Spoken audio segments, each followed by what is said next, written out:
Time now for Colts Central Radio. Here's Tyler Brooke.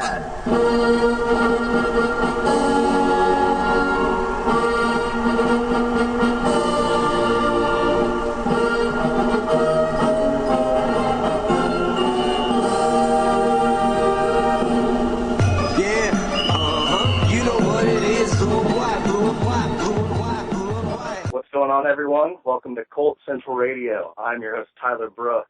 Joining me today is our brand new co-host. Please welcome Nate Dunlevy. Hey, thank you very much. No. You're too kind. Nate, why don't you tell everyone about yourself a little bit?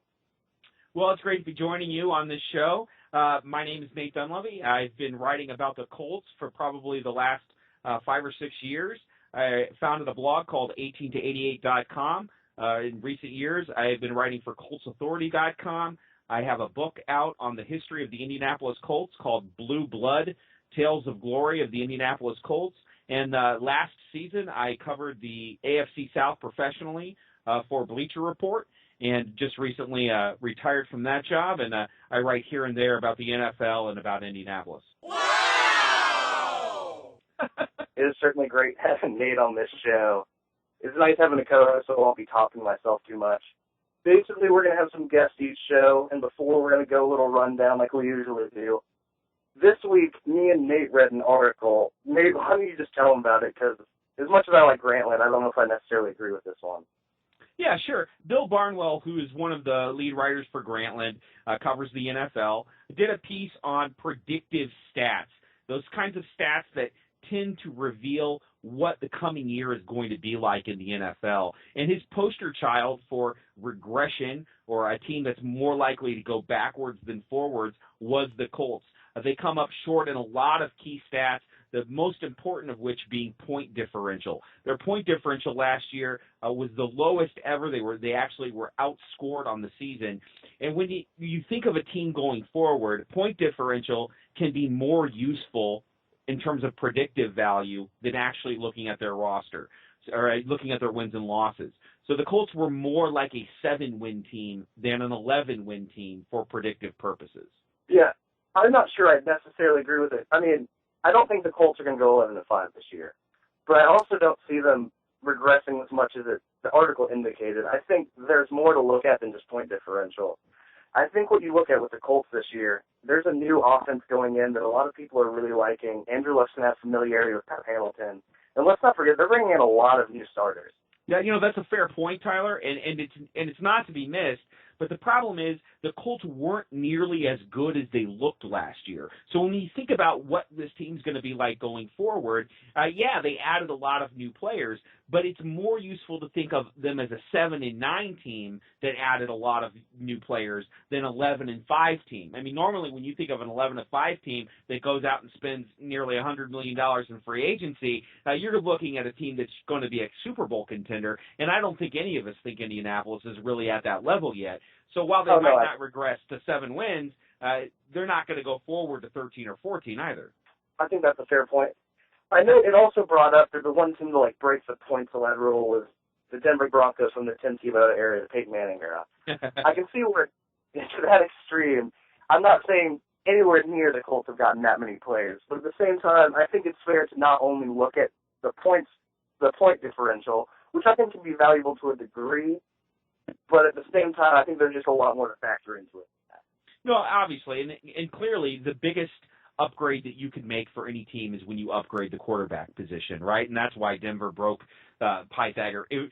Beyond that, Peyton Manning has been breaking the Pythagorean record rule for probably almost his entire career. Almost no player has achieved more above what his Pythagorean wins should than Peyton Manning has.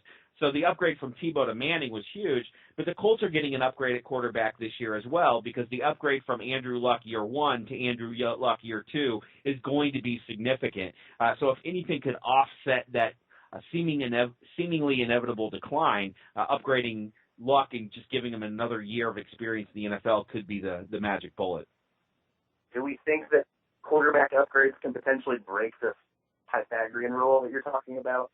Yeah, I mean, obviously, anytime you change a roster, you're going to see some inconsistency with the way the year before worked. I mean, the Colts don't have Donnie Avery moving forward. That alone is going to help them. Hallelujah. Hallelujah. They've obviously upgraded at key positions along the defensive line and in the secondary. Now, granted, whether they upgraded from worst defense in the league to, bottom 10 defense in the league, or whether they actually got to be a good defense, that's what we're going to see. But that's what you have to keep in mind. You can't look at the Colts and say, an 11-win team, they had a pretty good defense. No, they were one of the worst defensive teams in the year. Okay. They were 9-1 in one-score games. If they play that many one-score games this year, if they play 10 one-score games, they're going to go 5-5. That's just the rule of the day. Teams are almost always 500 in one-score games given a long enough timeline. So Indianapolis can't count on winning every miracle game the way they did in 2012.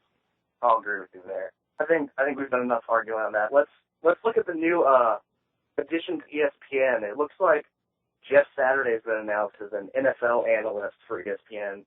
I'm not sure how big his role is going to be, but what do you think about that addition? Well, I mean, obviously it's a good move for Saturday. You always want to see guys do well for their families, be able to keep working. He was going to have possibly some kind of role in the front office, but I imagine that ESPN probably offered him more money than really anybody else was going to be able to match. The thing about former players in those kinds of roles, it's very rare that they go out on a limb. It's very rare that any of them take the opportunity to really push the envelope in terms of football knowledge. Usually, those are the guys that are spouting the sort of cliches, the kind of things Teddy Bruschi's been saying over recent years. You got to run the ball and stop the run, even though that hasn't been true in 30 years. So I would hope for more out of Jeff Saturday, and it'll be interesting. If we just get a few more anecdotes about Peyton, I'll be happy with that. Yeah, I remember right around the time he was retired, he was on ESPN, and he did a pretty good job. I don't know what the role's going to be. Yeah, honestly, I'm not a big fan of the NFL analysis on ESPN all the time. I think sometimes they have some nice little tidbits about stuff, but I think overall, if they can use Saturday more and actually, I don't know, I think if you can just get to talk a little more, get some more coverage, I think Colts fans will be happy, and hopefully he can actually create a good image for the Colts fans. Well, he's got a fantastic personality, and if that shines out, then he'll do very well. All right, anything recent you want to talk about, man? I don't know if there's anything else really going on right now.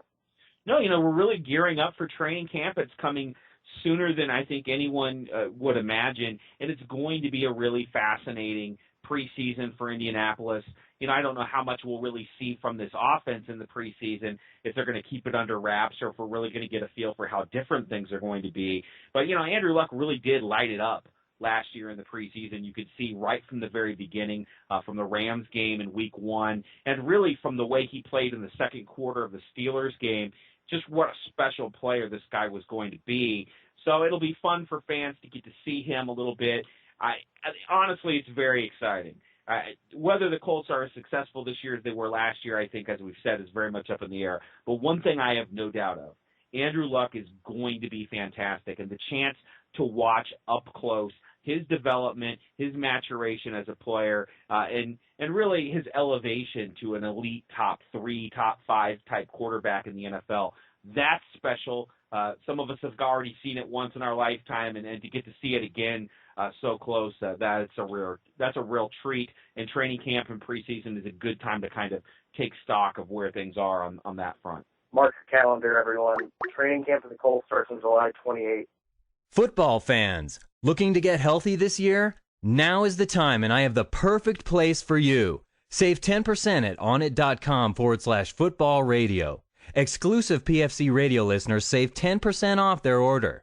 That's onit.com, ONNIT.com/football radio. Our guest this evening is Teddy Williams, who's a cornerback for the Indianapolis Colts. He has a career as a track star. He is also a former Dallas Cowboy, a former Sacramento Mountain Lion, and he was with the Indianapolis Colts late last season. Obviously a roster hopeful and a guy that Colts fans are going to have their eye on all preseason long. Teddy, thank you so much for joining us tonight. Thank you for having me. Hey, Teddy, can I just start by saying that a lot of fans, when they think of the life of an NFL star, it's all glamour, big money. But you're a guy that's been on the practice squad, that's bounced around. It's really a working man's job when you're really hustling and trying to work hard to keep a roster spot, isn't it? Oh yeah, it's a grind every day, and it's just a thing that you wake up and it's a day-to-day grind. You're going out there to prove yourself against the big guys, to let the coaches know, to put great film out, and just make a name for yourself across the league. What's the difference for you, just like personally, in terms of what it means for you, financially, confidence-wise, otherwise, when you get called up to the active roster and you get a week on the active roster, what kind of difference does that make in just your day-to-day life? Oh, it makes a great difference. It's a big difference. What a lot of coaches will say is you're about to make the big bucks now. So it's a great difference financially, but even more of that, it's excitement to be able to get out there and just be a part of the team and be a part of, what's great going on in the organization and just try to contribute. Do you feel different when you're on a practice squad for a week? Like what's your game week experience like when you're on practice squad versus when you're on the roster? Well, when you're on the practice squad, you go through the week and you compete against your teammates and those guys that you've been competing against throughout the off season and throughout training camp and everything. And you know that your week ends basically on Friday. But when you're on the roster, you know that you're watching film to compete against another team, another set of 53 guys that are going to come out and compete against you and put on a show and go out and try to get to the ultimate goal, and that's hoisting the Lombardi. How do you balance that tension between just fighting so hard just to get your spot on the roster, and you're competing against your teammates, so to speak. You're doing everything you can to prove you're better than the guy next to you, while at the same time that's also your teammate. That's also the guy whose back you have to have. How does that balance come in?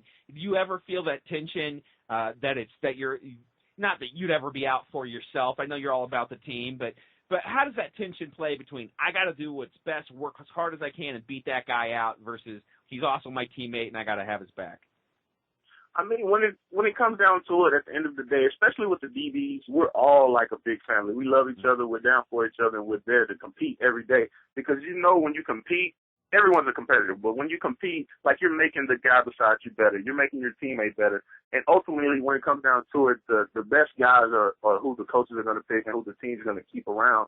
But those guys, a lot of us, we're all friends outside of football, and we're all family guys, and we take care of each other, and we go out together, and we spend the time together. So when it comes down to it, we're all competitors. Better stadium, a Dallas or Indianapolis? You know what's crazy is when I first walked into the Lucas Oil, I noticed that it has a lot of similarities to Cowboy Stadium. And it's basically, I think it's built by the same company, but you can't, I mean, come on, what can compare to Cowboy Stadium? That stadium is crazy. I love them both, though. All right. Kenny, we know you were a pretty big track star in college. What can you tell us about your track record, and what do you think? How do you think that transitions into the NFL? Oh yeah, the track days are crazy. They were great. I love the track. I'm a competitor, and being from a small school at UTSA, I would go and compete against the guys from the A&M, the LSU's, Florida State's, all those guys. And no matter what I had on my chest, I was always going to compete and let them know that it didn't matter what school I went to, I would beat them on any given day. But the transition. The biggest transition was being able to play DB because I knew how to play receiver, and that's what I grew up playing. And the 4 years of track is all I knew for college, but getting back into football is what I knew my entire life. It's just being able to backpedal compared to running routes moving forward and being able to be the reactor instead of making that move and making that guy react off of me. Those are the only things that I had to pick up. And once I picked those things up, my game became more fluent and it became more natural to me. All right, Bios, did you seriously run a 9.9 in the 100 meters back in the day? Yeah, I actually did. And it's crazy because my coach is the one that pushed me to do it. It was a nice little agreement we had, and I'm such a competitor that I pulled it off one day. That's amazing. I did track in, middle school, and I think my best time was, 11.9, so. I can do 9.9 to my fridge right now. With your obvious speed, do you think you'd ever consider returning kicks? Oh, yeah. I'm actually one of the returners that we have now. I did it a little bit in Dallas, But I'm actually in a fighting role right now to try to get that start with the Colts. I talk to my coaches and let them know every day that it's something that I love to do, and I would love to do it in the games and be a part of that spot. What's that pressure like when that kick's flying through the air, especially like, in a preseason kind of situation where, if you muff a kick in preseason, like you may be on the street the next day. Like, is there pressure in that moment, or are you so locked in you're not thinking about anything except your first cut? Man, when that ball is kicked, the pressure, everything goes out the door. I mean, when you come out the tunnel is when you have the butterflies. When the national anthem is playing, we have the butterflies. But when you strap on that helmet, get that first hit and all those type of things, all that stuff is out the door. It's just game time, man. An ex-Colt that everybody loves, Dom Rhodes, played in the UFL too, and you played for Sacramento there. And I see a guy like Rhodes is a NFL veteran. You played in the Super Bowl, got the going to Disney World commercial, and he's out there playing in the UFL. He's out there playing in Canada now. That's not easy to do. What was it like playing in Sacramento, playing at that level? How's that compare with being at the NFL or even major college? It actually gave me a little bit of experience that I didn't get in college, and a little bit of that reaction that I needed being at a new DB, being a new spot.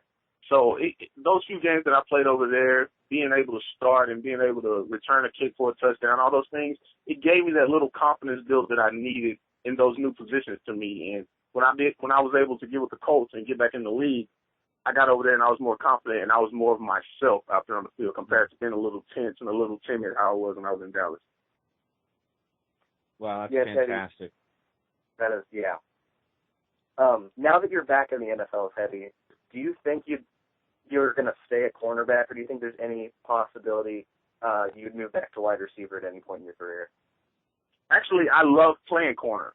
With my size and my speed and my ability, I'm one of those corners that like to get up in guys' faces. And what my old defensive coordinator, Rob Ryan, used to call it was bully beatdown. He used to call it bully beatdown when we were in Dallas. And I love doing that to the receivers because the NFL is all about timing. So if you can throw that timing off, then it will upset those quarterbacks. And at the end of the day, if you have a D-line that will get there, it can make a bunch of things go wrong. In terms of the wide receivers you're going up against, would you rather go up against a big physical red zone threat like a guy like maybe Anquan Bolden or a speedster like Mike Wallace? At the end of the day, it doesn't matter to me, because when I was in Dallas, I used to go against Dez all the time, and Dez is a big physical receiver. Then I would turn around and go against Miles, and Miles is more of a finesse, speed, I'm going to get past you type guy. So you can get the best of both worlds. I feel like I can do both. I can be that speed guy to run and cover those little shiftier guys compared to the bigger guys that usually can't run. And then I can also be that big guy and get up in those big physical corner spaces and be able to handle those receivers too. Hey, Teddy, set some personal goals for us, for yourself for this year. What would you say would make a successful year for you? What would make you satisfied with how you played this season? Ultimately, I want to be able to get on the roster, be able to contribute to the team, and help the team be able to accomplish our team goals. I want to be a contributor on my team week to week, day to day, be able to be that guy that when they put up the PowerPoint on Wednesday, I want the coach to put that pointer up and be like, we got to stop this guy. That's a terrific answer, man. That's a really terrific answer. You're definitely going to be somebody that we're going to be watching all preseason and rooting hard for you. You seem like a real stand-up guy, real team-first guy. Did you feel like, in terms of the Indianapolis locker room in general last year, just with all the trials and tribulations with Coach Pagano and the sort of miracle atmosphere that surrounded that team, it seems like there's a lot of team-first mentality in that locker room. Is that pretty accurate? Oh, yeah, most definitely. What you're seeing on TV is what was going on in the locker room. Nothing was sugar-coated. Nothing was put out for the press. Everything that we did was team first. We always took care of each other. Even if we were down 10, 15 points at halftime, we went in the locker room. We picked everyone up. No one had their heads down. We were all like, we got this. We'll come back. We stuck together. Everyone said it kind of felt like a college atmosphere, and that's really what it felt like. Everyone's so young and everything that we fought and we stuck together no matter what the situation was. Did that feel special in terms of your experience in pro football? Do you get the sense that it's like that every place, or was that really something uncommon? that was something new to me, actually, because, I didn't play the college ball, so when a lot of guys would say that, I felt that way from when I had my teammates at UTSA, and it was just like, it was something new, but it was just new to me in football-wise. But outside of that, it was just like, man, this is great, and it makes you compete harder. It makes you work harder because the man beside me really was like my brother. He wasn't just my teammate. Like, he was a guy I truly cared about. If he was scruffling with somebody after the play, I'm right in the mix of it with him because that's my brother, and you're not going to fight my brother without me being there to help. Hey, Teddy, where do you see football in terms of the overall story of your life? I mean, you've got a narrative. You're building something really special. It's a really unique kind of journey that you're on. And obviously football is just going to be a small part of where you're going in life. Do you ever think about, what's next, what your long-term goals are? Are you just so focused on making the rod right now that's all that you have your eyes on?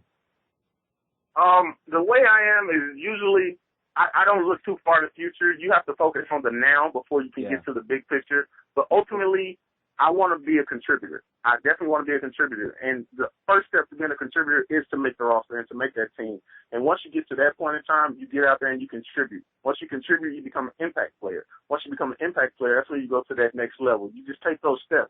But ultimately, you have to put one foot in front of the other and take one step at a time. You can't try to take leaps and bounds because you might trip and fall and it'll mess up everything. So how did you make the decision to go into football at all after not having played? I mean, was there just one day where you're like, yeah, I'm gonna start playing football? Was that always something that you had your mind on? At what point did that enter into the equation that I'm going to try to make a career out of playing football? Well, like I said earlier, football, until I broke my ankle in high school, was all I knew. I only ran track the last 4 meets of my senior year of high school because they said I would never play football again after I broke my ankle. Wow. So the school I ended up going to was the only school that took a chance on me in track, and because no one else knew about me in track. So I got to college, ran the 100, and it was my first time ever running the 100, and I actually got good at it. But I used to tell my coach, especially being in San Antonio with this Texas heat and everything, it's ridiculous down here. I used to tell my coach every day we were stretching, I'd be like, Coach, I would rather be hitting someone or getting hit at football practice than being in this heat. And ultimately, when I got to my senior year and it was time for me to make a decision on whether I wanted to go professional in track or do something else, I said that if football presented itself, I would take that opportunity and go again. So I started training for it, and I said, I'm going to try to do something that no one believes in me doing. And truly, no one believes in me but my family. And I said, I want to make a difference and do something that I want to do in my life. I don't want to look back and say, what if I would have tried? Wow. Teddy. Go ahead, Tyler. Yeah. I didn't know that about your ankle in high school. I know a lot of guys that have done that and have just collapsed. I think their mentality was just negative for the rest of their life. That just blows me away, Teddy. That's an awesome story that you've come back from that and that you've kept that positive attitude. Now look at you. You're trying for a roster in the NFL, man. Yeah, I appreciate that. Well, hey, Teddy, I want to thank you so much for your time tonight. I really appreciate you sharing your story with us and with Colts fans. Obviously, you're going to have a lot of people pulling for you. And Anderson, hopefully a few people are shouting your name during some of those drills, and then hopefully there's more people. Hopefully there's more people chanting your name come Sundays this fall in Indianapolis. Really hope so. All right, guys. Our next guest, we got the injury expert from Bleacher Report. He's been working with ESPN before, New York Times, and 1,000 other places I can't really say, or should I say. We got Will Carroll. Hey, how's it going, Tyler? Nate, how's everything with you guys? Hopefully you guys are outstanding, Will. How you doing tonight? I'm doing great. We're it's such a great time of year. I mean, the weather's awesome here in Indiana. We're not even a week away from the All-Star game, which is always at least intriguing. It's never a great game, but at least we know this one counts. And we're just weeks away from the Colts heading up to Anderson, and this is going to be one of the more interesting camps I think we've had in the last couple of years. A lot of people last year it was all about Andrew Luck, but nobody had the expectations. This year, is it Ahmad Bradshaw? What is it we're going to be watching for when we get up to Anderson? No, actually, Bradshaw's the perfect answer to that question. I think watching what role he plays in the Indy offense is going to be pretty fascinating. I got to know, are you already tired of like answering questions about, I don't know, Mojo's ankle like 30 times a day on Twitter? Is that ramped up yet as fantasy drafts come closer? No. I mean, I love those kind of questions. The fact that we're having drafts already just shows you just how big fantasy football is. I mean, it's amazing. But there are so many injury questions going in. Last year, when I was telling people about this time that you really got to look at this Adrian Peterson guy. He's going to be pretty good, and everybody thought I was crazy, and even I thought I was a little bit crazy. Yeah, exactly. He turned out to be okay. If you got him in the late first round, you're probably pretty happy with the result. But yeah, there are a lot of those. Adrian Peterson, obviously, much more of a lock as the number one coming in next year. Jones-Drew is really one of the more interesting ones. Arian Foster, I think, is going to be once again overvalued just because of the risk. He's very, very good. Jones-Drew is one I still don't have a good handle on where to put him. If you're in one of those early drafts, I just have no idea. I would let him pass by. I don't have quite the risk tolerance for those kind of guys. I hate unknowns, and right now Jones-Drew is an absolute unknown. Now listen, brother, we're friends, so you can be honest here. Now, when I schedule my fantasy drafts, I always do it for probably about the week before the regular season starts because I absolutely hate the early drafts, and then you lose like half your roster in preseason. Is that the wuss move? I mean, is that just a total cop out? Do you value the guy? Do you value the early drafters? Is there something more macho about that? No, I think it's crazy to go that early. I want to go after, normally I want to see that first, maybe the second preseason games. It's not that we can learn anything from preseason games, but you can learn a lot about health. You can see who's out there, who can make the cuts, who's in shape, who's behind where they should be. Even if you're just seeing one series, you can go, oh, look, he made a cut. I like that. If you see it, how Peyton Manning was throwing last year, all you needed to do was see one or two things. There's so many injuries like that. I can remember when Tom Brady came back, everybody was like, oh, no. And I was like, it's not like he's mobile to begin with. What are you worried about his knee? But, the minute you see that, it's just seeing that one thing. So I like to do it right after that. So, I can make those quick decisions. And I think if you're out there looking at those kind of players, with Bradshaw's foot, with Jones-Drew's foot and ankle, you see those guys do the one or two things you need to see. When Robert Griffin makes that reaction cut, not the kind of scripted things they did during OTAs, but when he's got somebody coming at him and he cuts out of the way, that's when he's all the way back. And I think that's really all the information you need.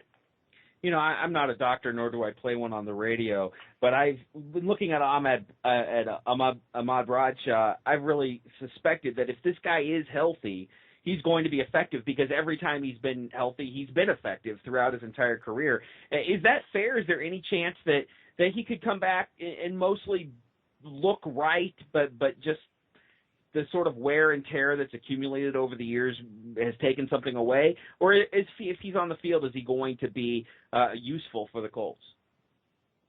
I think you're right. Every time he's been out there, he's been good. And there's not a lot of wear and tear on him. He's always shared the load with whatever back was there. And this year, obviously, Vic Ballard is going to be the first choice guy.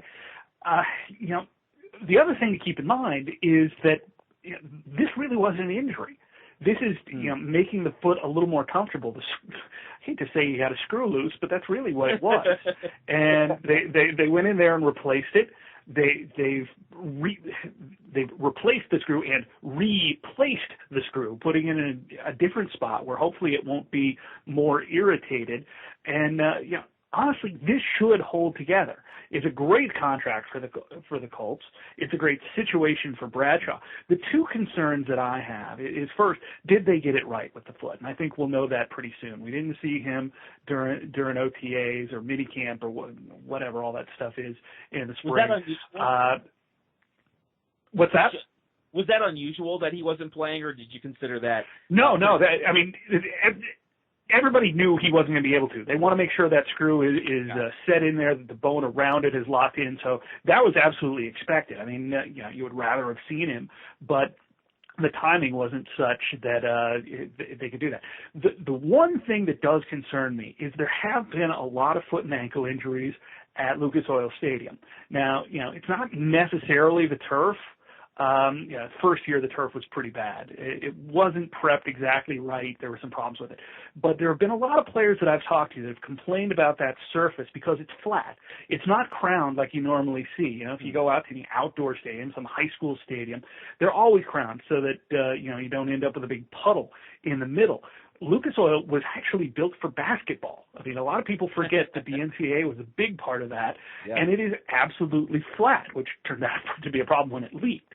But it's just an unusual surface for these players to play on because every other surface in the NFL, inside and out, is crowned. So I'm not sure if that's going to be a problem. It's been a problem in the past for some people, so I am going to want to watch that. There's also a stretch. I forget exactly when it is. It's right after the bye week, where I think it's like 5 games in a row on turf, 3 of them at home, 2 of them, I think one is Houston, I forget where the other was. But that stretch of games is the one where I'd really be more concerned. He's going to be a little fatigued. Maybe he's been successful. He's getting a couple more carries, more involved in the passing game, obviously. But that stretch of games on turf worries me a little bit, so I'd watch out for that. That speaks to sort of a larger macro issue that a lot of Colts fans have been following for many years, which is just the incessant raft, just wave after wave of injuries that Indianapolis seems to have every year. And I've heard every explanation under the sun from, it's the training staff to it's the type of players they draft to it's the turf, strength and conditioning. When you look at all of those factors, and Indianapolis has even changed training staffs in the middle of it, and it still seems like the injuries continued unabated. What would you say? What would you point at? Is it simply one thing? Is it bad luck? What's the deal? All of the above. I really think it is a holistic thing. I think during the Napoleon era, they were willing to accept a lot of risk. They brought in some players that were risky. They didn't concern themselves so much with whether players were going to be injured. In the latter part of that sort of next man up thing, it wasn't just a Colts thing, it was throughout the league, and they didn't quite have the depth. So I think they just didn't care about injuries quite as much. They were perfectly willing to just say, oh, well, we've got another one just like that. We can find another guy out on the street. And I think that's the last thing, is that Bill Polian believed his hype a little bit. They had so many guys who were undrafted free agents, drafted from little schools. I think he almost liked putting together a roster with one hand tied behind his back. I think he thought he could find some guy off the street. He could find some guy in the Coke warehouse. He could find some guy off, the Canadian Football League. He could find them anywhere. And I think he just didn't value talent. He valued the top-end talent, but in the middle where you see those injuries, where you see, linebackers, especially undersized linebackers, undersized safeties, linemen, especially the tackles, always seem to be a little bit undersized and a little bit slow of foot, because I think he thought time and time again he'd be able to do it. And more often than not he did, but not always, and I think that worked against him. A story that I heard, and you can feel free to comment or contradict it if it's not true, but I had a friend that worked in the front office that said that, for a while he was suspicious of the training staff, but when they got the new training staff, they came from the same exact school, same exact style of thought as Atlanta's, which was one of the more successful training staffs, and we're still having the exact same results with injury. So I know fans are always just, quick to blame the doctors, but it seemed like that really wasn't probably the smoking gun that I think a lot of people would have thought. Yeah, it's really difficult to tell in the NFL. With baseball and basketball, we get a really good read on exactly what an athletic trainer and what the medical staff as a whole can do. Not quite so much in football, just because there's so much rotation, there's so much specialization. Football Outsiders does a great stat. It's the best I've seen with adjusted games lost. Sure. In that one, the Colts almost always come out pretty near the end. 28, 29, really 32, Yeah. I think it's really tough to judge specifically. I do think the consistent elements that you really have to focus on, and the fact that they accepted risk, they had players below, and it's too early to tell whether or not it was. I don't want to completely sound like I'm blaming Polian, but I think that Polian mindset of I can get a player anywhere.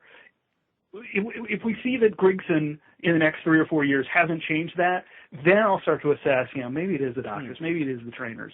Maybe it's Irsay. There's a lot of things that go into it from a holistic. Are they spending money? I mean, spending money on things is really important, and in a salary cap era, and with such a compressed salary cap and floor, everybody's pretty much spending the same on players. Everybody's pretty much spending the same on scouts. It surprised me a little bit that there haven't been teams that have kind of tried to moneyball this on medical staff. So we've seen it a little bit. There are a couple teams out there that have done some research, that have tried to do some things. Philadelphia is actually being fairly innovative. Too early to see any results. Heck, we don't even know what Chip Kelly's offense is going to look like in the pros, but they have an entire sports science department, and we haven't seen that in the NFL before. So that one will be an intriguing one to watch. And I think the Colts, small market, certainly in until the last 5 years, haven't had the greatest facilities. So I think that's put them at something of a disadvantage as well. So Donald Brown's kinesiology degree could come in useful somewhere down the road as a second career. Is that? Certainly they need to get some value out of him. If you used your first round draft pick on a trainer, that'd be something. That it's almost as crazy as using your franchise tag on a punter. Oh wait. Oh. Hey, we all love Pat.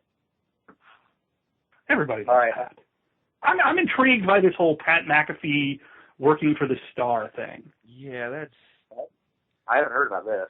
Yeah, Pat McAfee's doing a radio show with Bob Kravitz. It's sort of like a mutant podcast, live action radio kind of show that's going to debut on Colts.com. I don't know. Sometimes the whole journalistic integrity, and I've been called a homer and everything under the sun. But when you're actually doing radio shows with players, can we all just be honest that we're all just trying to entertain people and tell the truth as best we can? Do we have to try to hide behind barriers that don't seem to exist anymore with the Star sponsoring the Colts and Colts players doing a radio show with Star reporters? That's great. I mean, that's fine. But exactly. Let's call it what it is. That's all.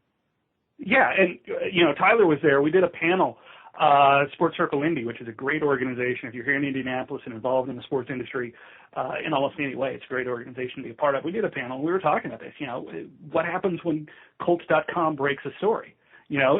Patriots.com or whatever it is in New England didn't exactly run to break the Aaron Hernandez story. And we've certainly had some negatives here. LaFedge had that a couple years ago. There was a guy, who was it that got caught with a gun? Oh, man. I was just looking at the chart of past Indy arrests. I think Nick Harper had a gun charge at one point. Yeah, certainly, we've never heard the whole story on Marvin Harrison in almost any respect, but that Marvin Harrison as Tony Soprano story is still one of the more fascinating ones that we've never gotten to the bottom of. But, if you're Colts.com or any of the team.coms, do you break a story like that? Do you end up being a cheerleader, or jokingly we call them Pravda? But I think it's a big problem. The Star is, like every newspaper, has struggled. They're doing a lot of new things. I think it'll be innovative, and certainly when you take somebody like Bob Kravitz, and admittedly I'm friends with Bob, so I'm biased a little bit, but I think he's shown that he's perfectly willing to throw bombs when he needs to throw bombs. Nobody's going to accuse that guy of being a homer. Even if he's doing a show with Pat McAfee and Pat tanks it, he's going to say it. Bob will just have another heart attack and everything will be fine. But don't say that. No, Bob collects heart attacks. One of my favorite things is, for those of you that don't know, I actually had a heart attack in March. Doing much better now, but Bob had literally had one, I think, 2 months beforehand, and is also doing well. And I got a text message from him that What's that? Wasn't that when he was playing hockey? Didn't he have it and then still play hockey? He had his during a hockey game, which is pretty awesome. But he sent me a text, and he's like, "What are they doing?" I go, "Stents." He goes, "How many?" And I go, 4. And he goes, 4? That's nothing. Amateur. So, but I, with that, I'll be very curious to see how it goes. There's so many, media angles. I don't want to get too inside baseball here, but, Colts.com is doing something with the Star. They're doing a radio show, despite the fact that 1070 is the flagship. Bruno is covering the Colts. There's such a big, giant mess of media because none of us know. And then on top of that, we've got places like wherever Nate's writing that day and team blogs and podcasts. It's crazy how much coverage they're getting and how much it's all juggling from day to day. Absolutely. Hey, can I ask you a question? This is one that I get from time to time from readers, and I always try to set people straight, but they keep asking. I think people are nervous because they'll see Andrew Luck out there with a knee brace every once in a while. Could you tell everyone what's the deal with that knee brace? Why is he wearing it, and does it actually do anything for him? Well, yeah, it's a prophylactic knee brace. It's a normal knee brace. It's not something that's designed so much to support the knee as to protect the knee. If somebody falls, if one of his linemen goes down and rolls back on him, if somebody trips and falls into the knee, it offers some level of protection. Normally you'll see linemen, especially offensive linemen, wear those during games, and they should be wearing them during practice, if they're not. The Colts don't let me in to see who's wearing what. So you're not objective enough, Will. We need more objectivity in our media. Yeah, exactly. So with that, it's just a protective device. There are some quarterbacks that only wear it on the front knee. There are some quarterbacks that wear it on both knees. This isn't something like what we saw with Robert Griffin at the end of last year, where that was an actual brace that was supporting it because of the sprain. This is more or less just a protective cage. You can think of it like a roll cage in a race car. It offers a little bit of support just because it's there, but it's really more protection for the knee, just to keep something bad from happening. So it's not a sign. It's not a sign of past or current injury in any way. It's a preventative measure. Yeah, I don't know of any past injuries with him, and honestly, I haven't noticed whether or not he wears it in a game. Peyton took to wearing it in the games. I think it was it 2006 or 2007 where he had the infection? No, that was later. That was 2008. Wow, is that late? Yeah, it was. He started wearing that just to keep it from getting irritated. He didn't want people going after it because he thought he'd get targeted. So a lot of quarterbacks do that. I wouldn't worry at all about Luck. I don't know of any history with his knee at all. Great, thanks. I think based on how many times we saw him get hit last year, he can wear that. It's fine as long as he stays healthy after getting hit. Whatever. I feel like he got hit in triple digits last year. Oh, yeah. I've always wondered why people, don't wear protective devices like that. There's been this controversy about players not wanting to wear thigh pads. If I was out there, I would basically bubble wrap myself. Have as much padding as I possibly could without slowing myself down. And, I've never seen any evidence that any of these pads, I know that braces can be. And talking to Griffin last year, he felt uncomfortable with the big brace, and that was a big supportive brace. That's certainly understandable. You wouldn't want that, but I don't think that Dez Bryant loses a tenth of a second in the 40 if he's wearing a thigh pad. And that's a guy who took a helmet to the thigh a couple of years ago. Certainly, if you get that kind of physical lesson, I would certainly change my ways. And there are some really light, really advanced pads. Michael Vick last year got hit, was it the first preseason game or the second preseason game? Got hit in the ribs because they had forgotten to order his rib paddings. He uses an advanced Kevlar from a company called Unequal. They make phenomenal stuff. You can go on YouTube and see me use a hammer on my head with only a thin layer of their protective stuff between there, and I'm perfectly fine. But if I was a quarterback, I'd have that now. I would walk around the house with it. Tony Romo, when he broke his ribs, wore it and then stopped. I just don't get that at all. There's certainly a macho culture around the NFL, but this anti-padding just seems, anti-smart to me. When you weigh the difference between men and one, maybe, let's say at worst, it affects your performance enough that there's one play a game that's changed because of the infinitesimal difference versus the effect on your team if you miss 2 or 3 weeks with an injury, even if it did restrict performance in some way, the cost-benefit would still be way in favor of protecting yourself. Oh, absolutely. The value of having somebody on the field and relatively healthy.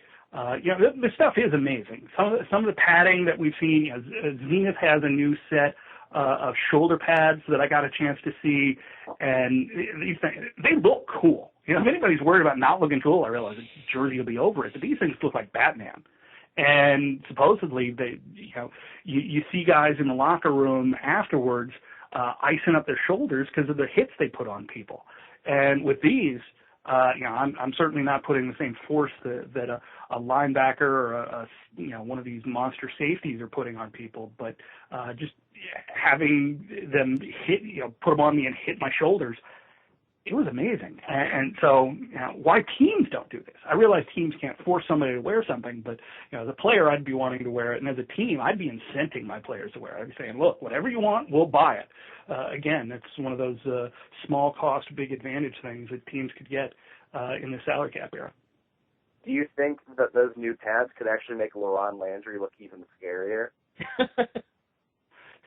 Yeah, if you get a chance, look these up. I mean, I'm sure you can go on Bing or Google or whatever search engine you use and look up the Zenith with an X, the same people that make the X1 and X2 helmets.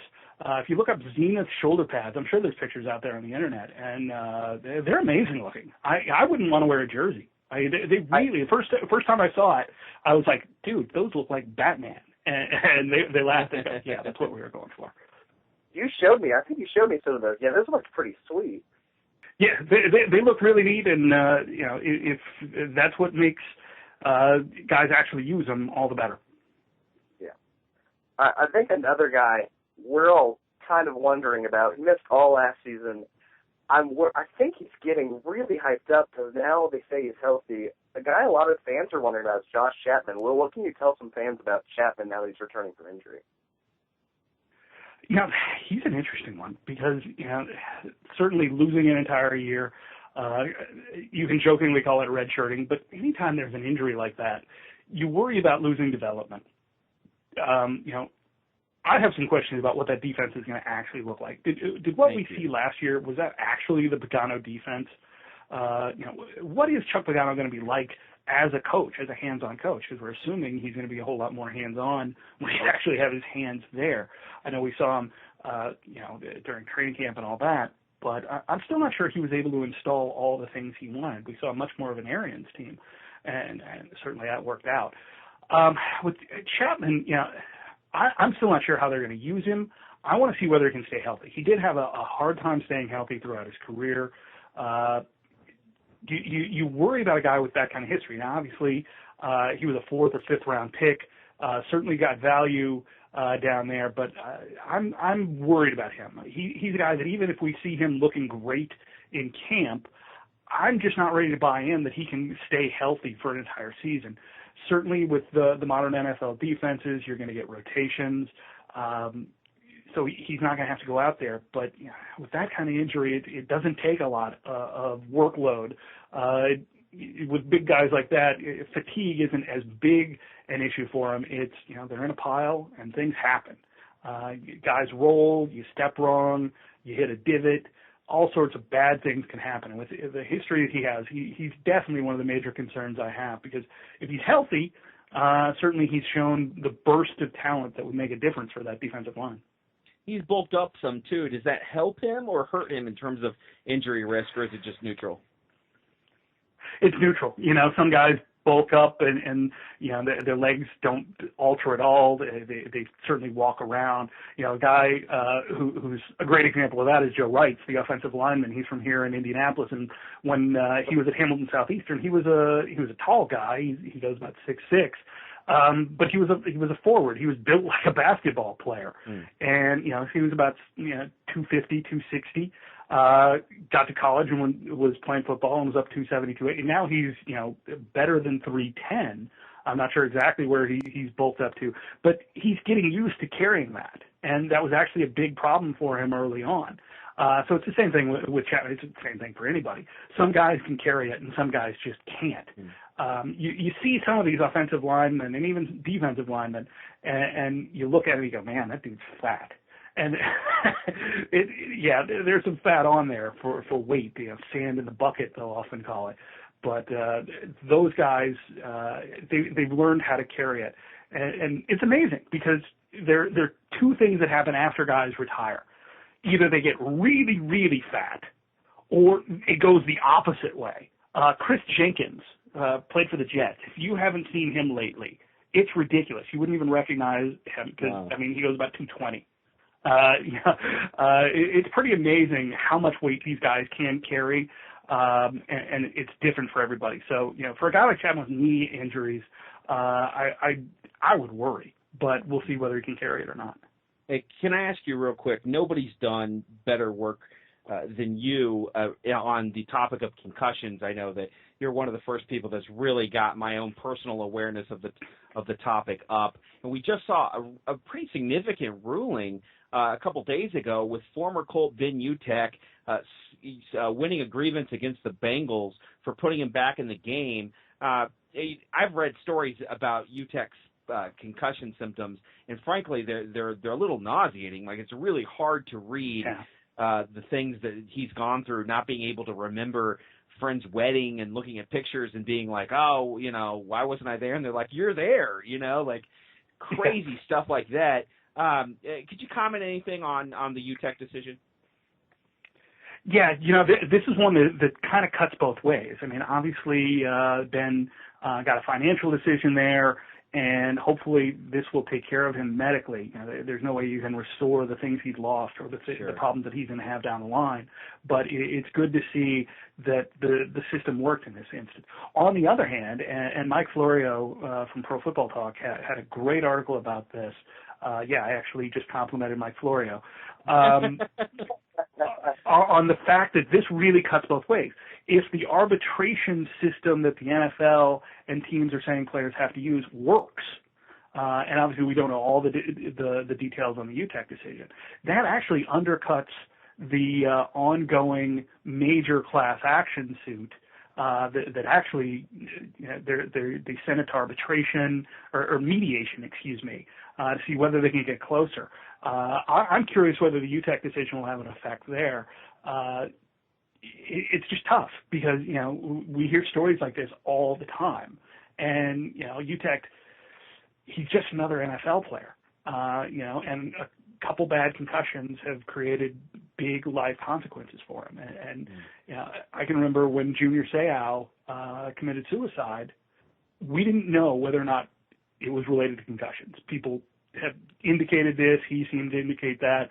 But at the time, and I forget who it was somebody on the radio saying, the NFL has really lost the benefit of the doubt. When something like this happens, when a player dies too young, when yet another suicide happens, they've lost the benefit of the doubt completely. We assume that's what it is. And, baseball for better than a decade now has fought and fought and fought with the steroid issue. The NFL has never had that problem, despite having a problem. But the concussion issue is one they're never going to be able to outrun. This is their defining moment. And I think in the next 2 or 3 years, the decisions that they make, both technologically and financially, are going to determine what the league is like 10 years, 20 years from now. I think the tide of fan opinion is really turning on this, and you saw it. I saw it really prominently in Indianapolis last year with Austin Collie. There were just a lot of people that were really uncomfortable watching him play. But I wrote that after he went down. It's his life. You can't. This is America. He gets to make his own choices. I'm not in favor of dictating to anybody what they should do with their health and their life, but at the same time, it was not fun or enjoyable to watch Austin Collie out in the field. I think everybody was biting their nails the whole time, and you can only have so many instances like that before people start to feel a little squeamish about what it is they're watching. Yeah, I think you're exactly right. I can remember that big hit where he was laying on the turf, and my first instinct was, oh my God, he's dead. Right. And that's the one I worry about. Somebody is going to die, and people have. We every year there are kids that die from head injuries, from other traumas. Spinal injuries are still something that happen. Heat injury is something that we've got to get a handle on, because unfortunately we write about that every year, and it could be cured. It could be absolutely cured for under $100. So it's one of those things where with concussion, I think because we're getting squeamish, because we're starting to think of it, I don't so much worry about the guys that are out there playing now. I mean, they're going to get concussions. They've had concussions. The damage is probably already done in most of their cases. They're making a couple $1 million to play on Sundays, and even the kids on Saturday are doing it. They know a lot more, and they have a doctor, a trainer, an entire system built around them.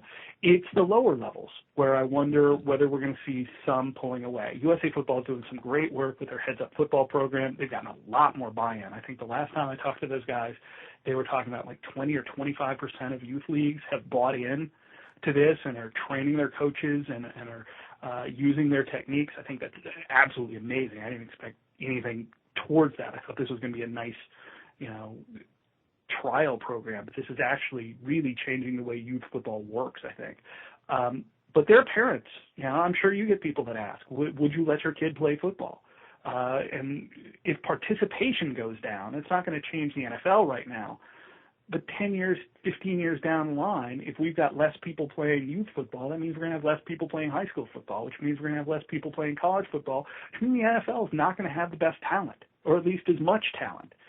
If this ends up being a regional game where only kids from Alabama and Texas play football and everybody else plays soccer, that's certainly not good for the NFL, and they are going to have to get a handle on this. And I think the NFL is going to have much more of a duty to the youth game and to really financing a lot of things.